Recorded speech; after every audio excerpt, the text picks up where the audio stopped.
Oh my god. Gamers. I am a gamer, chances are that you are a gamer as well, but what is a gamer? When looking up the definition, Google says that a gamer is a person who plays video games or participates in role-playing games. So even though someone has never played a video game in their entire life, but they play one session of Dungeons and Dragons each month, they're a gamer. That seems kind of odd to me. I mean, I would just call them a Dungeons and Dragons enjoyer, but the person that plays D&D might call themselves a gamer, and they're right. This is kind of the issue that's at hand here. When I say I'm a gamer, I mean that I play a variety of games regularly. But when you say you're a gamer, you might mean that you're a professional esports athlete at a singular game. Or maybe, God forbid, a mobile gamer.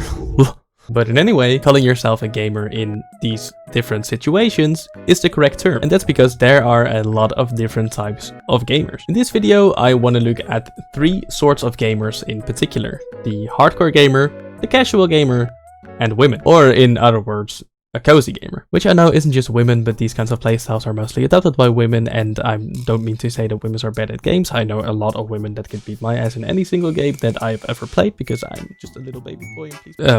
Anyways, those are the 3 types. Hardcore gamer, casual gamer, and cozy gamer. Let's start off with the hardcore gamers. They are the sort of person who loves games. Their hobby is gaming and they are not afraid to show it. They are the sort of gamers that need to 100% every single game they play, because otherwise you haven't really played it, right? No matter how frustrating it might get. This is the sort of person that strives to push themselves every single time, playing all of the games they play on the hardest difficulty, and not per se because they need to prove themselves, but because they have so much skills and experience with other games that it just kind of travels over. And besides, gaming lately has become easier than gaming has been back in the days. They can be the kind of gamer that tries to get world records in speedrunning categories because they already know all of the ins and outs about the game mechanics. These are the kind of people that are really, really passionate about gaming. Which of course isn't to say that the other types of gamers aren't passionate about games, but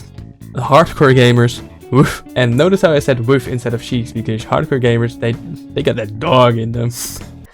That's such a dumb joke.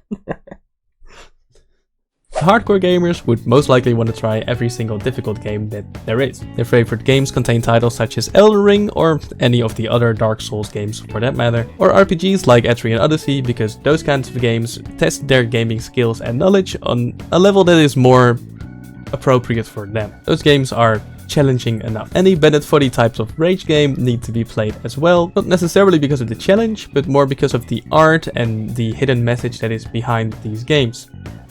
Like this one, which has probably a beautiful hidden message behind it. And by the way, if you don't really know what Bennett Foddy games are, you're probably not a hardcore gamer. A different type of hardcore gamer is the type of gamer that plays competitive games. But they don't just play those games, they have a humongous amount of skill in these games, so much so that it's kind of incomprehensible for a casual gamer like myself. I mean, these people make the kind of games that they play look so easy. Okay. Retaking these 2 real quick. Here, if you haven't seen me hunt this map or anyone hunt this map, it basically just has one trick that decides you run. So I'm going to continue every single run, no matter if it's slow. And then after this loop, we hit the wall on the right side. Right there.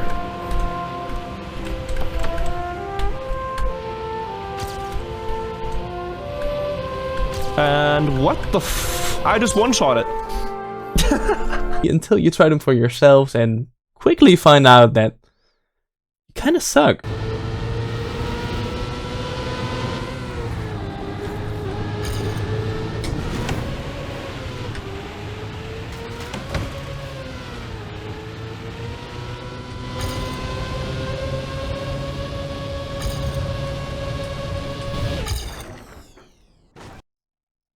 And that's okay. Maybe you're more of a casual gamer like me. The casual gamer just enjoys playing their games. This kind of gamer isn't really labelable. Is that a word? Label?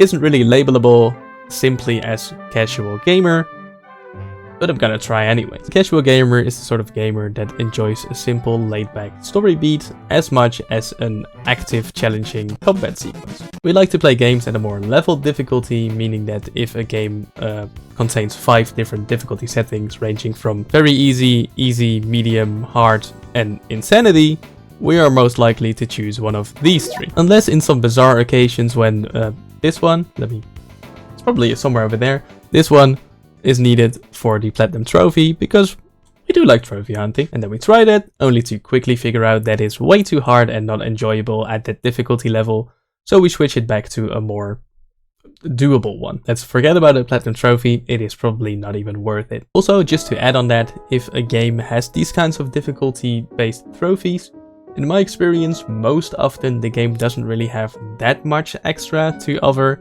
next to the main game. So unless you really love the main game and want to try it on a more difficult setting, then go ahead, but otherwise I wouldn't waste my time on that. Also, now that we're talking about trophies, multiplayer trophies are the worst. This doesn't really have anything to do with the video at all, but I just needed to have it said. Back to the casual gamer. Casual gamer has two sides of a coin. One side likes to play a lot of games because we've heard a lot about them and we are curious, and the other side just really likes a gaming franchise and plays a lot of that, like Call of Duty, FIFA, or I believe it's actually called like EA Sports FC now, or play games like Minecraft, Roblox, or Fortnite, but not in the same way a hardcore gamer would. The level or ranking doesn't really matter that much to the casual gamer. And by the way, I totally won that game. Casual gamers are more likely to want to play couch co-op or online with friends, and then just have regular conversations with your friends instead of giving constant callouts about the gameplay. Also, for some reason, casual gamers know a lot about games and gaming culture, and sometimes I would say even more than the hardcore gamer. Whereas the hardcore gamer would probably know more about like really strong fighting combos or the metas, which means most effective tactics available, I believe. Let me check that really quickly. Yeah, it means that. I know my stuff. Well, the casual gamer could know a lot more about the lore, like the background story, or just random facts about said game. They are the ones to point out that gyroids in Animal Crossing are based on Haniwa figures, ancient Japanese relics thought to be created as vessels to house the souls of the departed. So the sounds that they make could really be the sounds of the trapped souls desperate to escape. Yeah, well, the cozy gamer just sees funny little animals. I mean, look at them, they're so cute! Not you know, I have seen horrible things from you. At first I just thought you were a nice funny little character, but after more research, I'm good. I don't need her on my island anymore.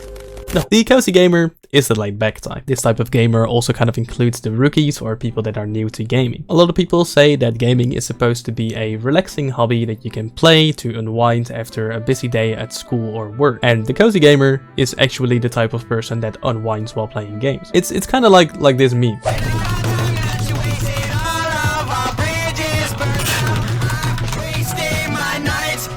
I call this type of gamer the cozy gamer because most likely they've started off with playing cozy games and still play cozy games. And while cozy games and therefore cozy gamers are quite difficult to categorize, I feel like the people that fall under this gaming type know what I mean when I say it's all about the vibes. Mainstay games for these types of gamers are games like Animal Crossing New Horizons, Stardew Valley, any sort of visual novel, or Spiritfarer. And if you've never heard of Spiritfarer but you are into cozy games, check it out, it's really good. I needed to say that because otherwise my girlfriend would snap my neck. She is one of these cozy gamers, and I don't only say this because she is my girlfriend, but something that needs to be said about cozy gamers is that they're not necessarily bad at games. They just don't really care as much as other gamers to be good at them. For example, my girlfriend kicks my butt as much as I kick hers in games like Super Smash Ultimate.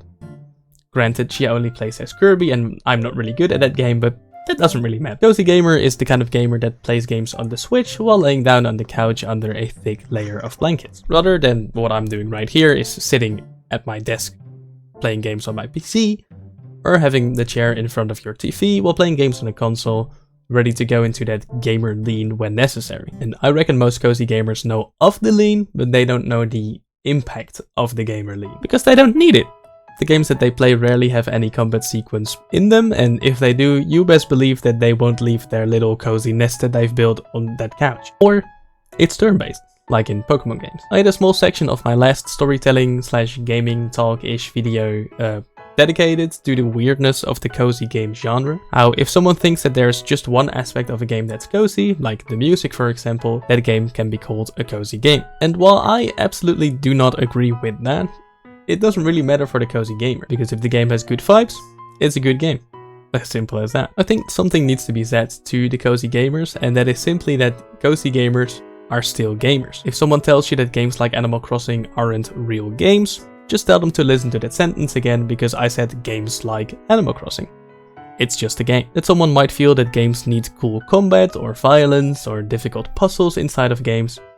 But they're wrong. You enjoy what you enjoy, I enjoy what I enjoy, and we won't let anyone bring us down for that. Also, I know that not every single person falls into one of these gaming types perfectly, and that's kind of the point. Most likely you're a mix of 2 or even all of 3 of these gamer types that I've highlighted today, but I feel like one of these types would fit you most, and at the end of the day, it really does not matter at all. I just thought this would be a fun topic to talk about, so that the next time when a hardcore gamer flames you about being bad at a game, you can just respond with, I'm just a casual. Thank you so much for watching this video, I hope you enjoyed it. If you did, make sure to press that like button, and if you really enjoyed it and want to watch more content on my channel, make sure to subscribe. Also, when you press that bell, you get a notification each time I upload a video, and that way you'll never miss out on one of my uploads. Have a nice day and happy holidays if you are watching this when the video comes out, that way it is still relevant. Otherwise, just have a wonderful day. I hope to see you in the next video. Bye bye.